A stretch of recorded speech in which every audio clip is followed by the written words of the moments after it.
Bien, amigos, nuevamente nos encontramos en este programa que para representar lo que queremos hacer le hemos cambiado un poquitito el título.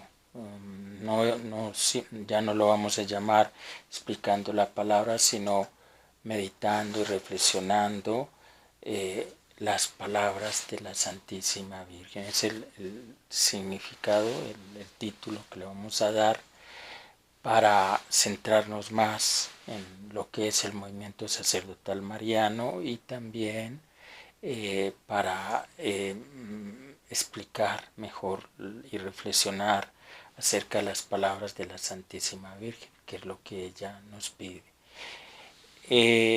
Como es nuestra costumbre, vamos a leer un texto bíblico que va a iluminar toda esta reflexión. Este texto bíblico lo tomamos de el Evangelio de San Mateo, capítulo 16, versículo 13. Dice: llegado Jesús a la región de Cesarea de Filipo, hizo esta pregunta a sus discípulos: ¿quién dicen los hombres que es el Hijo del Hombre? Ellos le dijeron: unos que Juan el Bautista, otros que Elías, otros que Jeremías o uno de los profetas. Díceles él: ¿y vosotros quién decís que soy yo? Simón Pedro contestó: tú eres el Cristo, el Hijo de Dios vivo. Replicando Jesús dijo: bienaventurado eres Simón, hijo de Jonás, porque no te ha revelado esto la carne ni la sangre, sino mi Padre que está en los cielos. Y yo a mi vez te digo que tú eres Pedro, y sobre esta piedra edificaré mi iglesia, y las puertas del infierno no prevalecerán contra ella. A ti te daré las llaves del reino de los cielos, y lo que ates en la tierra quedará atado en los cielos, y lo que desates en la tierra quedará desatado en los cielos. Entonces mandó a sus discípulos que no dijeran a nadie que él era el Cristo. Palabra del Señor. Te alabamos, Señor. Entonces, como texto bíblico que va a iluminar nuestra reflexión, vamos a tomar ese y del libro, el libro azul que generalmente comentamos y de donde sacamos algunas reflexiones, pues no vamos a tomar todo lo que nos dice Nuestra Señora, sino que vamos a tomar una reflexión de ella del 17 de enero de 1974, especialmente el parrafito donde ella dice qué es lo que ella quiere con este grupo, con sus hijos consagrados, con este movimiento mariano. Dice ella: os he constituido y os he llamado para esperar los momentos decisivos que se aproximan cada vez más. Está cercano el tiempo en que algunos de mis pobres hijos sacerdotes, engañados y seducidos por Satanás, saldrán abiertamente a ponerse contra mi Hijo, contra mí misma, contra la Iglesia y contra el Evangelio. Entonces el escuadrón de mis sacerdotes, preparados y guiados por mí, deberá salir a campo abierto para proclamar con valentía delante de todos la divinidad de mi Hijo, la realidad de todos mis privilegios, la necesidad de la Iglesia jerárquica, unida con y bajo el Papa, y todas las verdades contenidas en el Evangelio. Muchos sacerdotes inciertos y casi vencidos por la tempestad seguirán su ejemplo y volverán al camino de la salvación. Por ahora, prepárense conmigo en la espera. Ese es el tema del que vamos a comentar. Les decía que está tomado del 17 de enero de 1974. Es uno de los últimos parrafitos de esa meditación de la Virgen. Ahora, ¿cuál es el sentido, el tema o el principal que le queremos dar a este programa, a esta reflexión de hoy? Como se los comenté hace ya aproximadamente 2 meses, por un designio misterioso de Nuestra Señora, la Santísima Virgen, pues yo, al igual que algunos sacerdotes consagrados a María, pues tuvimos que abandonar nuestras actividades normales y las que estábamos llevando y entrar en una fase diferente en este proceso de consagración mariana, es decir, empezar a poner en práctica lo que la Virgen nos había dicho acerca de los refugios marianos. Ya les había explicado que los refugios marianos pues son estas casas de retiros espirituales donde cierto tipo de católicos, por un designio de Nuestra Señora, nos estamos como retirando para vivir vida monástica, vida eremítica, dedicados a la oración, el trabajo, la meditación, el rezo continuo del Santo Rosario, bajo el lema de San Benito, ora et labora. Entonces es lo que se está haciendo en estos refugios marianos. No quiero hoy platicarles de ese tema porque ya hemos dedicado un programa a los refugios marianos. Simplemente recordarles que los refugios marianos no son solamente un lugar, también son una devoción. También hay familias que fueron elegidas como refugios.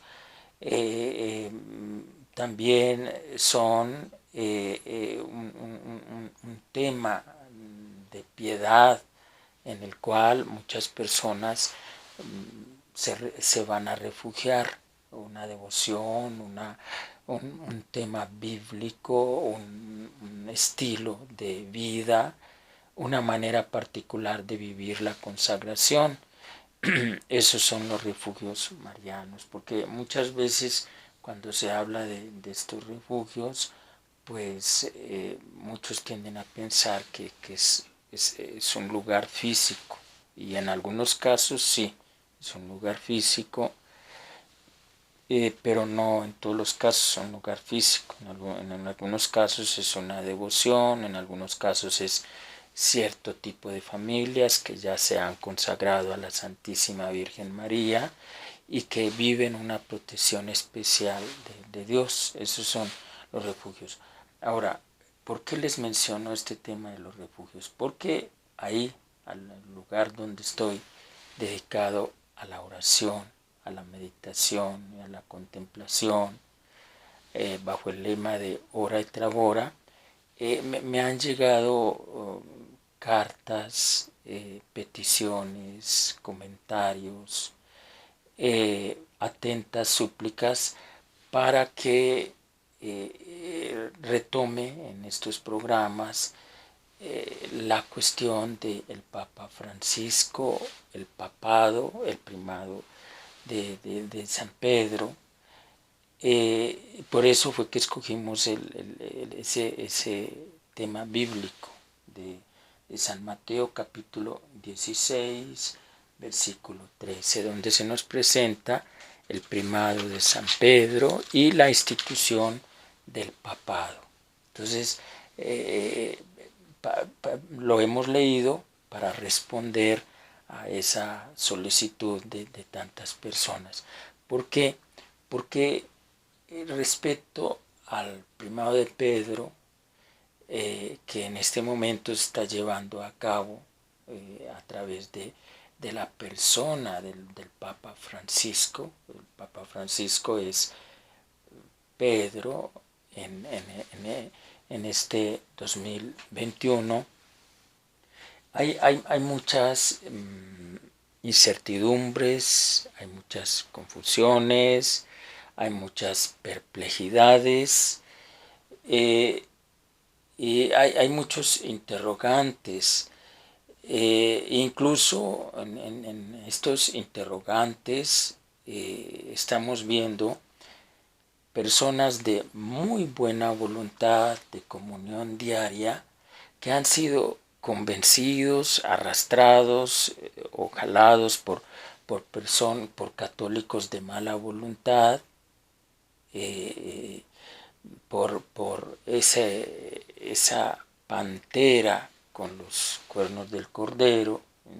Tampoco vamos a explicar ahorita eso del Apocalipsis, pero que se han visto como arrastrados por esa pantera con los cuernos del cordero a rechazar, criticar, odiar, deplorar al Papa, y son personas de comunión diaria y de confesión mensual, y que llevan y rezan el rosario, pero en su corazón han sido convencidos y preparados para odiar al Papa Francisco. Entonces la confusión ha llegado a tal punto que pues me he decidido a salir por un momento del refugio mariano, donde vivo una vida eremítica dedicada a la oración, para responder a estas solicitudes y preguntas acerca del Papa Francisco. Bien, para entender y para poder proceder a la explicación que se me está pidiendo, vamos a tener en cuenta tres aspectos, quizás más, pero sobre todo tres. El primero, la institución del papado. La institución del papado. Para sustentar lo que es la institución del papado, pues tenemos que ir a la Biblia, a la Sagrada Escritura. Y ahí está claramente, lo acabamos de leer, cuándo fue que Cristo instituyó en la Sagrada Escritura el papado. Lo acabamos de leer. La Biblia ciertamente no sigue un orden cronológico que nos permita decir fechas exactas, pero de acuerdo a los estudios bíblicos, a la tradición de los santos padres de la Iglesia, son los santos hasta el siglo VI, los que enseñaron hasta el siglo VI, y de los padres apostólicos, de tradiciones antiquísimas dentro de la Iglesia, podemos más o menos decir que el papado fue instituido aproximadamente en el segundo año de la vida pública de Jesús. Es instituido el papado, y que antes de instituir el papado es instituido el colegio apostólico, que es ese grupito de 12, y de ese sí se tiene más certeza de que fue instituido en el primer año de la vida pública de Jesús.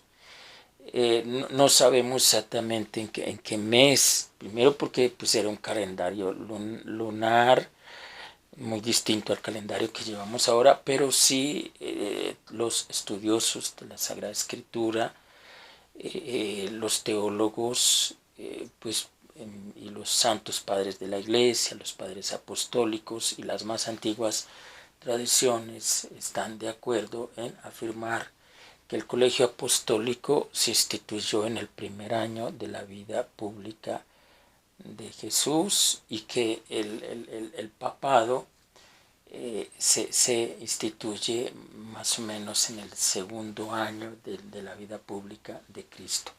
Ahora, ¿por qué les menciono esto? Porque cuando hablamos de la institución del papado, para poder entender la situación actual del Papa Francisco, tenemos que ir a la institución del papado y al primer papa. El primer papa, San Pedro. Vamos a ir a esas fuentes y vamos también a basarnos en una segunda fuente que es la revelación privada.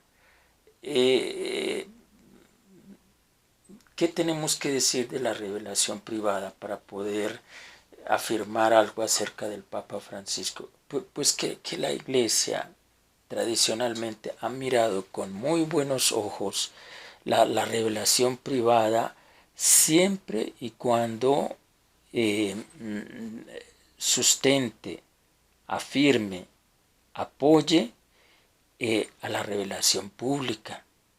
No la niega, no la contradice, sino que la afirma, la especifica, la reafirma y la sostiene. Ese es el primer criterio de la Iglesia para mirar con buenos ojos las revelaciones privadas. Pero, como nos lo acaba de explicar Nuestra Señora, en estos últimos años, o sea, en el siglo XX y siglo XXI, lo que va del siglo XXI, pues han surgido en el campo de la teología ciertos teólogos que más bien llamaríamos teologuillos. ¿Por qué los llamamos teologuillos? Porque pues ellos más bien se han dedicado a sembrar en el corazón de los católicos de a pie odio hacia las revelaciones privadas, sean las aprobadas de la Iglesia o las no aprobadas. Y no podemos nosotros entender el misterio que les voy a explicar en este momento desde el Papa Francisco si no unimos esas dos cuestiones, la revelación pública, la Sagrada Escritura, y las revelaciones privadas, especialmente las aprobadas, sostenidas e impulsadas por la Iglesia. ¿Por qué? Porque para entender el misterio del Papa Francisco tenemos que ir al primer Papa. El primer Papa que es elegido en el segundo año de la vida pública de Jesús. El primer Papa, que es Simón, a quien Jesús llamó Pedro, y el primer Papa que ejerce ya desde el primer momento de su elección y de su nombramiento, ejerce ya una autoridad sobre ese pequeño colegio apostólico, con aceptación de todos y con muy buen acatamiento de todos, excepto de Judas Iscariote. Es el único que dentro del colegio apostólico, ese pequeño colegio apostólico de los 12, no acepta esa supremacía, ese primado de San Pedro. ¿Y por qué? ¿Por qué no lo acepta? Porque Judas, a diferencia de Pedro, de San Pedro, del primer papa, era una persona de mala voluntad, así lo presenta la Sagrada Escritura, y así lo presenta San Juan, en el capítulo 12 y 13, como una persona de mala voluntad, pero también así lo presenta San Pedro en los Hechos de los Apóstoles, en la ceremonia de la elección del sucesor del reemplazo de Judas Iscariote. Ya se había asesinado, él mismo se había suicidado, y pues da San Pedro un discurso donde explica la situación de Judas Iscariote, donde reconoce públicamente que Judas Iscariote esencialmente era una persona de mala voluntad, una persona que gradualmente se va consolidando en el misterio de la iniquidad, hasta llegar a ser casi personificación del mismo Lucifer. O sea, era una persona luciferina, Judas Iscariote. Él es el único que tiene problemas con el Papa, con el primer Papa, y que no lo acepta, y no acepta esa obediencia y esa supremacía del primer Papa. Pero todo el resto del colegio apostólico, San Mateo, San Juan, San Bartolomé, San, y cada uno de ellos, San Juditas, Juditas el primo del Señor, Santiago, el primer obispo de Jerusalén, Santiago de Cebedeo, fundador de la iglesia en España, todos aceptan esa autoridad. El Evangelio nos dice claramente que antes de que Cristo completara los 3 años de vida pública, en algunas ocasiones los manda a ellos 12 solitos. Y cuando los manda solitos, todos van a evangelizar y a hacer apostolado bajo la autoridad de San Pedro.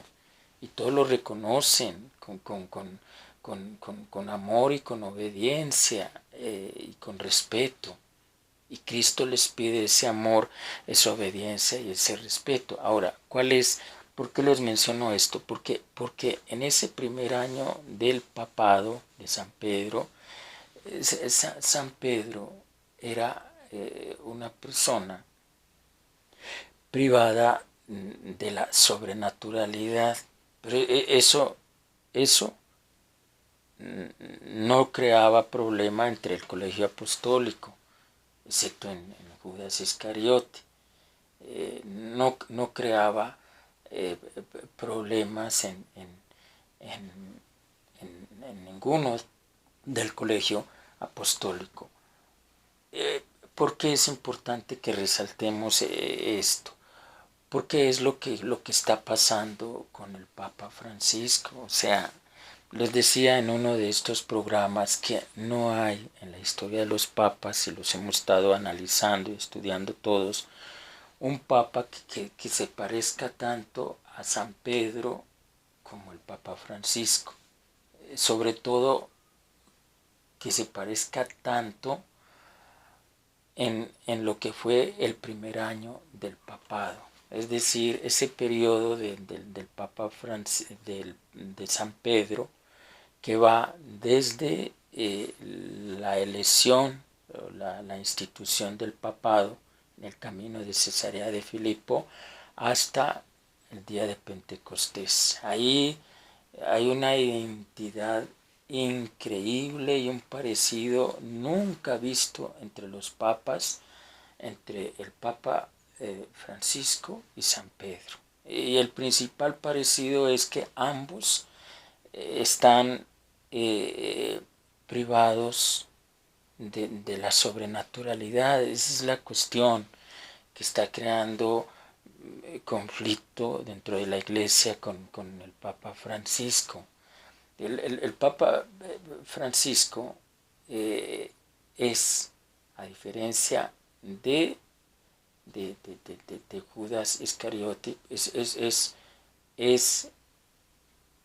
una persona de buena voluntad. Y ahí está su gran parecido con San Pedro. Es una persona de buena voluntad, pero por un misterio que solo comprendemos si acudimos a las revelaciones privadas, como Fátima. El Papa Francisco en este momento es el Papa que subiendo la montaña de la fe cae como muerto a la sobrenaturalidad. Eso es lo que no se ha entendido.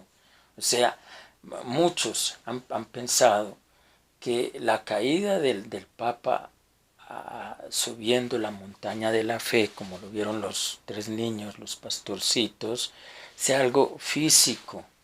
Y la Virgen en el movimiento mariano nos ha explicado que esa caída no es física. Cae como muerto, sí, pero como muerto en la sobrenaturalidad. Y la Virgen subraya ponerle a esa palabra muerto, ponerle antes otra palabra que es como muerto. Es distinto si nosotros en español decimos subiendo la montaña con gran fatiga, llorando y caminando sobre el cadáver de los muertos, el Papa cae muerto. Es distinto así decimos, y subiendo la montaña de la fe, orando y caminando sobre el cadáver de los muertos, el Papa cae como muerto. La expresión que usa la Virgen es como, y no, ella no dice cae muerto, sino que dice cae como muerto. ¿Por qué? Porque explicarlo así nos ayuda a entender lo que la Virgen completa en Garabandal, cuando explica qué significa que el Papa cae como muerto. ¿Qué quiere decir? Que el Papa, el que ella señaló, que es el Papa Francisco, el cuarto, si no contamos a Juan Pablo I, o el quinto, si contamos a Juan Pablo I, eso lo dice ella. Entonces, él es el Papa que cae como muerto. ¿Como muerto en qué sentido? A la sobrenaturalidad. Pero decir que el Papa Francisco cae como muerto a la sobrenaturalidad no quiere decir, como lo están diciendo muchos católicos con mala voluntad, que el Papa sea de mala voluntad. Nosotros tenemos que salvaguardar que el Papa Francisco, según las palabras enseñanzas de la Santísima Virgen, es persona de buena voluntad. Pero es en este momento, hasta el aviso o el gran milagro de la iluminación de las conciencias, es una persona muerta a la sobrenaturalidad. Explicar que el Papa, ahora, ¿qué nos lleva a decir que el Papa Francisco es una persona muerta a la sobrenaturalidad? Pues lo entendemos si estudiamos palabra por palabra su magisterio episcopal como obispo de Buenos Aires. Yo los invito a que ustedes tomen las homilías del Papa, del actual Papa Francisco, cuando era obispo de Buenos Aires, acerca de algunos temas concretos. Les voy a decir cuáles, para que comprendan que el Papa Francisco es y va a ser hasta el aviso una persona muerta a la sobrenaturalidad. Cotejen las homilías del Papa Francisco cuando era obispo de Buenos Aires en lo referente a los no heterosexuales. Uno. Cotejen las palabras del Papa Francisco acerca de la Mariología, cuando era obispo de Buenos Aires. Revisen esas homilías y cotejenlas con su actitud ahorita como Papa. Y la otra, cotejen las homilías y las enseñanzas del Papa Francisco cuando era joven estudiante, joven sacerdote, obispo de Buenos Aires, en lo referente a la sistema jerárquico de la Iglesia. Van a ver que van a llegar a esta misma conclusión, que el Papa en ese momento, cuando era joven sacerdote y cuando era obispo de Buenos Aires, era una persona sobrenaturalmente viva. Por eso ya no coinciden los temas, no coinciden, porque en este momento el Papa, como lo predijo la Virgen de Fátima, es esa persona que, habiendo llegado, como él mismo lo dice, desde el fin del mundo, a la silla de San Pedro, empieza a caer en una especie de muerte sobrenatural que no se da al instante, en el primer momento de su elección como Papa, sino que se va dando desde ese 2011, paso a paso, hasta convertirse él en el cumplimiento de esa profecía de la Santísima Virgen María, en la persona que, subiendo la montaña de la fe,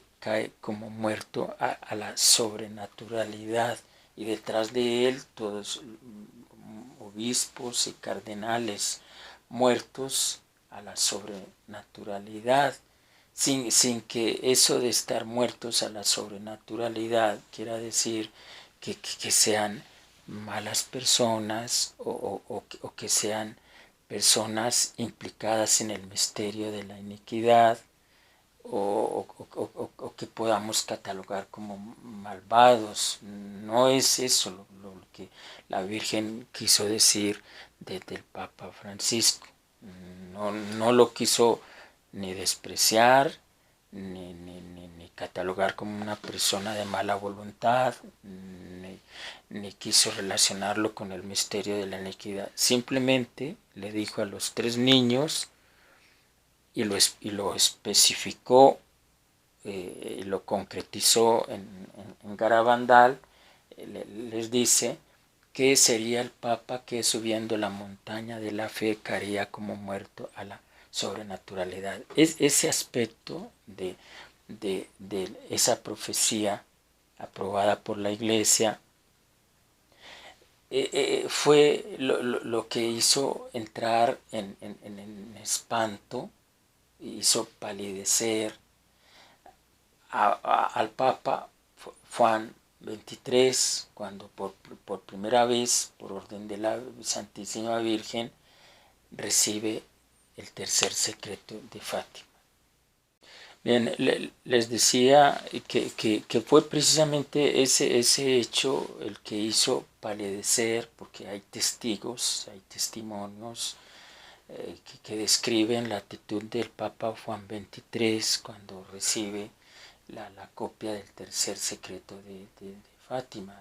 Dicen que prácticamente casi se desmaya, palidece, y hace una expresión de espanto, y luego en otras pláticas y conversaciones y comentarios privados, él hace comprender, da a entender claramente que lo que lo hizo palidecer no era la posibilidad de que en un futuro un papa cayera muerto de muerte física, sino que lo hizo palidecer era el hecho de que en un futuro hubiera un papa cayera muerto de muerte sobrenatural. Eso fue lo que lo hizo palidecer, porque hasta ese momento, hasta los años 60, eso es algo que nunca había sucedido en la historia de los papas, incluso hasta hace poco. Ante el Papa Francisco nosotros nos encontramos con el Papa más parecido a San Pedro en el primer año de papado. Es decir, nos encontramos un Papa privado de la sobrenaturalidad, pero cuando la Virgen dice que el Papa, ya sabemos, el Papa Francisco cae como muerto subiendo la montaña de la fe y detrás de él todos los obispos y cardenales, pues ella, tiene mucho cuidado en precisar las palabras y por eso le agrega cómo, cae como muerto, lo que abre la posibilidad, y ahí es una buena noticia para todos los que me estuvieron escribiendo y pidiendo explicación, que ya abre la posibilidad de que esa muerte sobrenatural del Papa no es definitiva, no es definitiva. ¿Y de qué va a depender o de qué depende de que no sea definitiva? De las oraciones de nosotros, de los ayunos. O sea, nosotros tenemos tiempo para hacer muchas oraciones, muchos rosarios, muchas mortificaciones ofrecidas, muchas penitencias, muchas celebraciones eucarísticas para que en el momento del aviso, que cada día está más cerca, el Papa se convierta en un Papa vivo sobrenaturalmente. Y en él se dé esa metamorfosis espiritual que se dio en San Pedro. Es lo que la Virgen anuncia. O sea, ya les habíamos explicado a todos ustedes cómo el pontificado del Papa Francisco está dividido en dos partes, que lo hacen a él acreedor y merecedor del título de Pedro Romano, porque al igual que Pedro, el primer papa, también el pontificado del Papa Francisco está dividido en dos partes. Desde el 2011 hasta el aviso, el Pedro, pero el Pedro de la negación, el Pedro privado de la sobrenaturalidad, y del aviso en adelante, el Pedro Romano, candidato a santo, el Papa extraordinario, la metamorfosis de Pedro, de la triple negación a San Pedro, igual que como pasó con el primer Papa. Ahora, otra pregunta que me dirigían. Bueno, si las cosas son así, ¿por qué esa profecía se cumple el Papa Francisco y no se cumple el Papa Benedicto? Pues es que recordemos que Benedicto no es Pedro Romano. Benedicto es la gloria del olivo. Pero sí, el Papa, el cardenal Ratzinger, hubiera sido no la gloria del olivo, sino Pedro Romano, nosotros estaríamos viendo en el Papa Benedicto actitudes como las que estamos viendo en el Papa Francisco, actitudes de una persona muerta a la sobrenaturalidad, parcialmente muerta a la sobrenaturalidad. ¿Por qué les digo esto? Porque hay muchas personas que están escandalizadísimas con cosas, actitudes que hemos visto en el Papa Francisco, que dan pruebas de esa muerte sobrenatural de él, pero que también las cometió en grado igual o mayor San Pedro en el primer año de papado, o sea, en el tercer año de la vida pública de Jesús. Vamos a hacer el cotejo de esas negaciones, afirmaciones que cometió San Pedro en el primer año de papado, que está cometiendo el Papa Francisco. Para mencionar algunas solamente. El Papa, el primer Papa, San Pedro, en el primer año de papado, o sea, el tercer año de la vida pública de Jesús, pues ciertamente no negó la doctrina mariana, no la negó, no negó la doctrina mariana de la Iglesia, como el Papa Francisco, pero eso hizo algo peor, que es negar la doctrina mariana de la Iglesia, y es negar el patrimonio doctrinal de la naciente Iglesia acerca de la cruz. Ahí está una negación que nos ayuda a ser solidarios con el Papa Francisco en lo referente a su negación de la doctrina mariana de la Iglesia. Solidarios porque pues también el primer Papa, en ese primer año de papado, él niega no la doctrina mariana, sino la doctrina de la naciente Iglesia acerca de la cruz. Que eso no te suceda, Señor. Que eso no te suceda, Señor. Que tú no puedes morir crucificado, ni traspasado, ni de muerte horrenda. Eso no te suceda. Hay un paralelo entre el primer Papa y el Papa Francisco. Otros,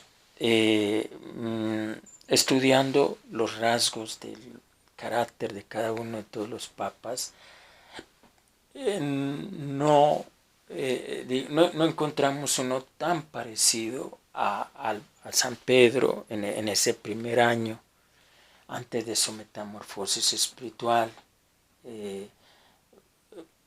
en lo referente al carácter.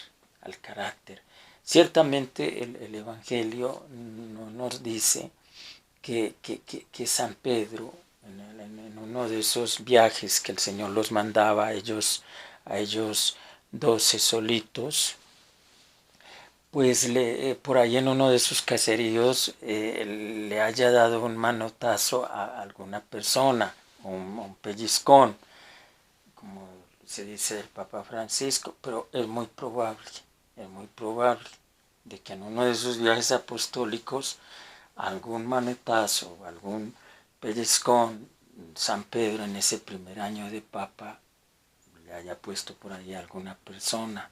Es muy probable. Entonces, ahí vamos cotejando. Ahora, el problema actual, el Papa en su muerte espiritual, que ya está prácticamente en las últimas, porque cada vez estamos más cerca del aviso, donde Él resucitará, llegará a una transformación sobrenatural y espiritual. Pues no nos escandalice tampoco el que en este momento Él, a través de esta situación actual de la Iglesia, que es la sinodalidad, pues esté metiendo con el sistema instituido por Cristo de la Iglesia jerárquica, Es algo evangélico instituido por el mismo Cristo, la iglesia jerárquica. ¿Por qué? Cuando se habla de la iglesia jerárquica, tenemos que tener presente que eso no fue simple capricho de Jesús, como quieren decir ahorita los que tratan de hacer consistir la sinodalidad en democratización de la iglesia, porque a eso quieren llegar algunos, en que en la iglesia la elección de un nuevo candidato al episcopado, al papado, al sacerdocio, pues sea de sistema democrático y no jerárquico.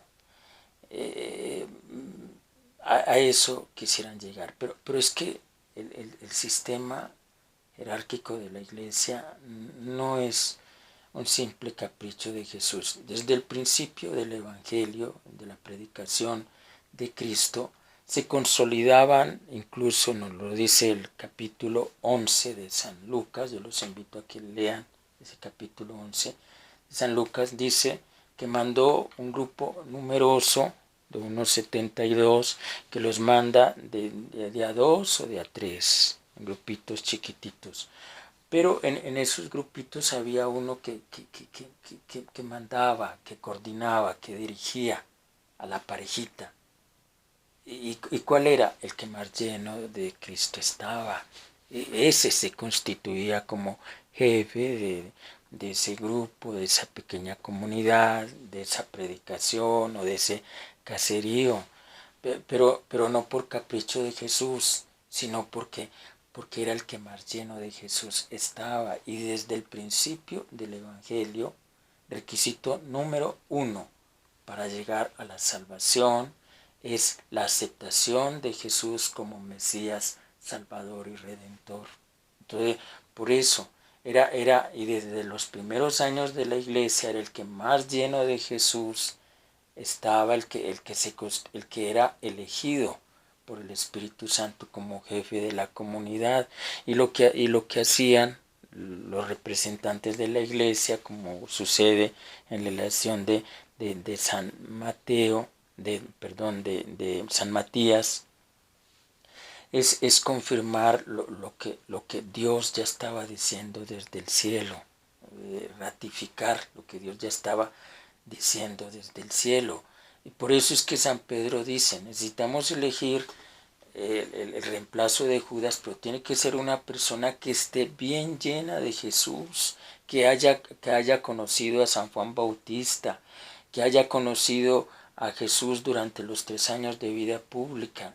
Tiene que ser con esas condiciones, y eso no solo para San Matías, sino para todos los sucesores de los apóstoles a lo largo de todos los siglos. Tiene que ser el que más lleno de Jesús esté. En ese texto bíblico es donde se fundamenta doctrinal y bíblicamente la estructura jerárquica de la iglesia, por lo cual esto de querer llegar a una sinodalidad donde se ataque la estructura jerárquica de la iglesia es algo luciferino, por decirlo menos. Es algo luciferino porque pues es quitarle la autoridad y la palabra a Jesús que quiso hacer la iglesia en esa forma. La base de la santidad de la iglesia es la obediencia y la humildad. Si en una comunidad católica no hay obediencia y humildad, no hay tampoco santidad. Por eso la estructura jerárquica de la iglesia consistente en que está al frente de la comunidad quien más lleno de Jesús está, y que se elige a quien más lleno de Jesús está, es básica para el camino de salvación y de santidad de la iglesia. Por eso la iglesia no puede hacer a un lado su sistema jerárquico para hacer que dentro de la iglesia la elección de los guías sea por voto popular ni por sistema democrático. No, eso no se puede. Nosotros acabamos de tener una experiencia que yo definiría de desastrosa aquí en la arquidiócesis, y es cuando se eligió, digamos, el plan pastoral, mandando, o se empezó a concretizar el plan pastoral, mandando a esas juntas preparatorias 2 del consejo parroquial y 2 que vivieran en la parroquia, pero que no fueran católicos practicantes, pero que vivieran en el territorio de la parroquia. Yo estuve en esas juntas, primero se hizo a nivel de canal, luego se hizo a nivel parroquial, luego se hacían los vaciados para llegar a una conclusión acerca de los puntos principales del plan pastoral. ¿Por qué es una cosa luciferina esa? Porque siempre los que se imponían y prevalecían en esas juntas eran los que vivían en el territorio parroquial, pero que no eran católicos practicantes. Y entonces al final se elegía y se llegaba a puntos conclusivos determinados por personas que no practicaban la fe católica. Y eso sucedió en la Ciudad de México, en la preparación del plan pastoral, pero está sucediendo en toda la iglesia. Sucedió en el Vaticano cuando se hizo aquel famoso encuentro donde fueron invitados los representantes de los no heterosexuales, los representantes o promotores de la suspensión de la vida, los digamos los de grupos científicos no practicantes de la fe. Se vio que en esos vaciados que se hacen después de estos encuentros se llegaba a conclusiones anticatólicas. Entonces lo que va a pasar, o lo que se está tratando de hacer, por lo cual nosotros definimos este sistema sinodal como un intento luciferino, es que se está tratando de llegar a suprimir la estructura jerárquica de la iglesia. Y entonces pues eso va a crear un problema enorme. Pero mi intención no era hablar de eso, sino explicar de por qué el Papa se está comportando así. O sea, el Papa está viviendo una situación de muerte sobrenatural, no quiere decir mala voluntad. Necesita en este momento que todos nos unamos a Él, lo apoyemos con la oración, lo sostengamos, lo oremos por Él, hagamos ayunos, lo queramos mucho, lo defendamos a capa y espada, pero es que hacer todo eso por el Papa Francisco, como lo estamos haciendo, orando, ayunando, haciendo penitencias, defendiéndolo, sosteniéndolo, no quiere decir asumir las mismas actitudes de una persona sobrenaturalmente caída, sobrenaturalmente muerta al subir la montaña de la fe. Pues claro que no quiere decir eso, porque muchos hacen consistir, traidoramente hacen consistir el amor al Papa, apoyando y sosteniendo todos aquellos rasgos que lo hacen ver a él como una persona sobrenaturalmente caída. Entonces dicen, no, pues mostrémosle amor apoyando, no, así no. Entonces, Pues concluimos diciendo que con este programa queremos suscitar entre todos ustedes, amigos,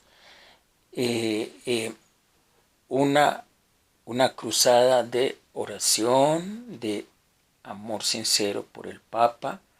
Hay que multiplicar en el tiempo que falta hasta el aviso, multiplicar las oraciones, multiplicar los ayunos, multiplicar los rosarios, multiplicar las oraciones por el Papa Francisco. Esa es la forma como le vamos a ayudar. El Papa Francisco vivirá una transformación, una resurrección espiritual el día del aviso.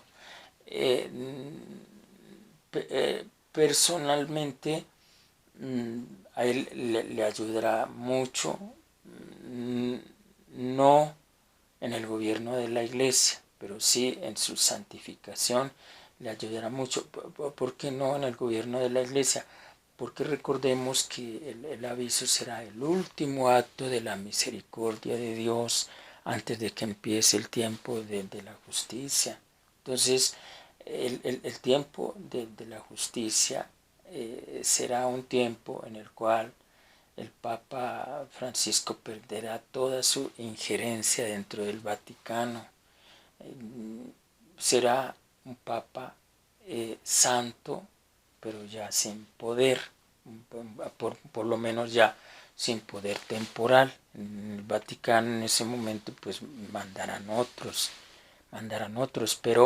pero como será un Papa santo, iluminado, pues será el amor de todos, un Papa muy querido, un Papa que verdaderamente es o será muy parecido al primer Papa, a San Pedro, después de Pentecostés. Y tendremos el orgullo de llamarlo con amor y con mucha paz y con mucha alegría, Pedro Romano. Pedro Romano, por su parecido con San Pedro después de Pentecostés. Entonces, quiero concluir invitándolos a que soñemos todos con el Papa Francisco después del aviso. ¿Cómo será el Papa? Pero para eso se necesita muchísima oración. Mucha oración, mucho amor por el Papa. Queremos mucho al Papa Francisco, lo queremos mucho y nos ofende cuando personas malintencionadas se aprovechan de su muerte sobrenatural para atacarlo. Eso no es de católicos. No, lo queremos, lo defendemos, lo apoyamos. Y tenemos una fe que nos muestra la Virgen Santísima desde ahorita de cómo será el Papa de maravilloso después del aviso. Y oramos por esa intención y pedimos por esa intención y rezamos y lloramos.